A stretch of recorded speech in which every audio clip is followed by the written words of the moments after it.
Hello అండి. తెలంగాణ నేపథ్యంలో వచ్చిన మరో సినిమా బాపు. బ్రహ్మాజీ, ఆమని, సుధాకర్ రెడ్డి, ధన్య బాలకృష్ణన్, అవసరాల శ్రీనివాస్ వీరంతా ప్లే చేసిన ఈ చిత్రం ఈరోజు ప్రేక్షకుల ముందుకు వచ్చింది. మరి ఈ బాపు మూవీ రివ్యూ మనతో చెప్పడానికి కృష్ణమూర్తి గారు మనతో ఉన్నారు. వెల్కమ్ టు రాసన్ ఫిలిమ్స్ అండి.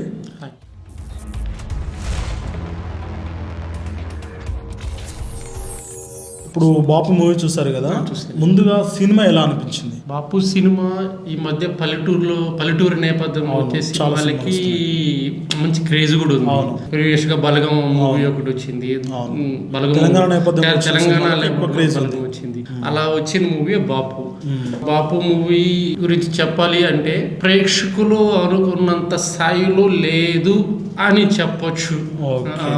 ముందుగా ఇది మరి కథ విషయానికి వస్తే మన రచ్చరవి జేసీబీ డ్రైవర్ గా కాలువతుంటే ఒక బంగారు విగ్రహం దొరుకుతుంది.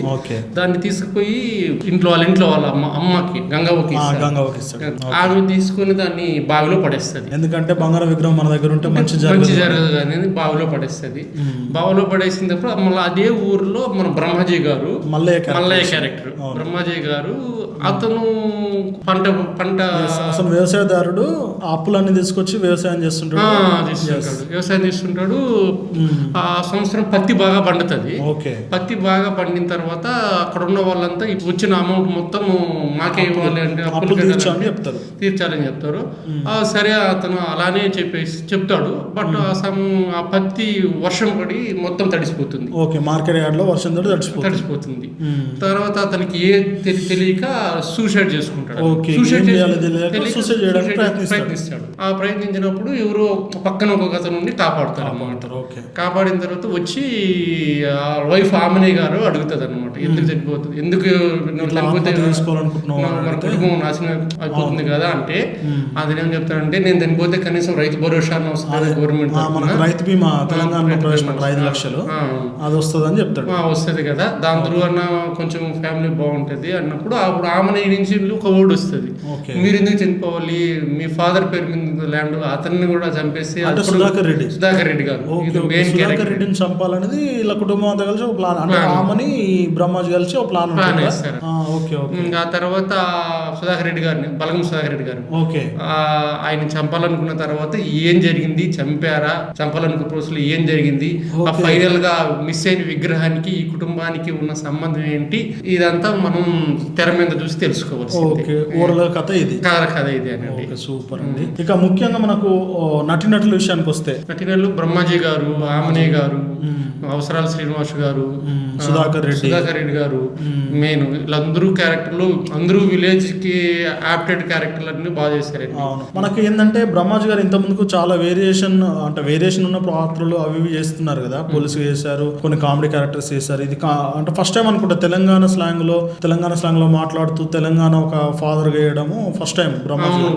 తెలంగాణ క్యారెక్టర్ ఎలా అంటే యాప్ట్ అయిందా ఆయనకి? తెలంగాణ లాంగ్వేజ్ అది బాగా మాట్లాడారు. తెలంగాణ మనకి ఎక్కడ కూడా తెలంగాణ లాంగ్వేజ్ నేర్చుకొని చెప్తున్నాడు, పట్టుబడినట్టు సహజంగానే ఉంటుంది. దానికి సీనియర్ నటుడు కాబట్టి ఆ విషయంలో అయితే ఎక్కడ ప్రాబ్లం లేదండి, బాగానే మాట్లాడాడు తెలంగాణ యాక్ట్ చేసి. ఇక మనకు సాంకేతిక విషయాలకు వస్తే ముఖ్యంగా దర్శకుడు దయ, ఆయన కొత్త డైరెక్టర్ అనుకుంటా, ఇదే డెబ్యూ ఫిల్మ్.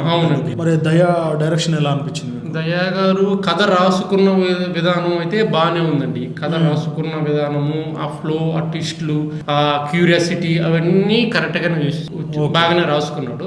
దాన్ని ఎగ్జిక్యూట్ చేసే విషయంలో చాలా వరకు తడబడ్డాడు. అక్కడ ఒక సన్నివేశం జరుగుతుంటే ఇది ఆర్టిఫిషియల్ గా ఉంటది కానీ మనం ఆ సన్నివేశంలో ఇన్వాల్వ్ కాలేము. ఏదో జరుగుతుంది వెళ్తుంది సీన్ అన్నట్టు ఉంటది కానీ ప్రేక్షకుడికి కనెక్ట్ అయ్యేటట్టుగా సీన్ ఉండదండి. ఇక నెక్స్ట్ మనకు సినిమాటోగ్రఫీ ఈజ్ గుడ్, మ్యూజిక్ బాగుంది, ఎడిటింగ్ ఈజ్ గుడ్ అండి, ఎడిటింగ్ కూడా బాగుంది.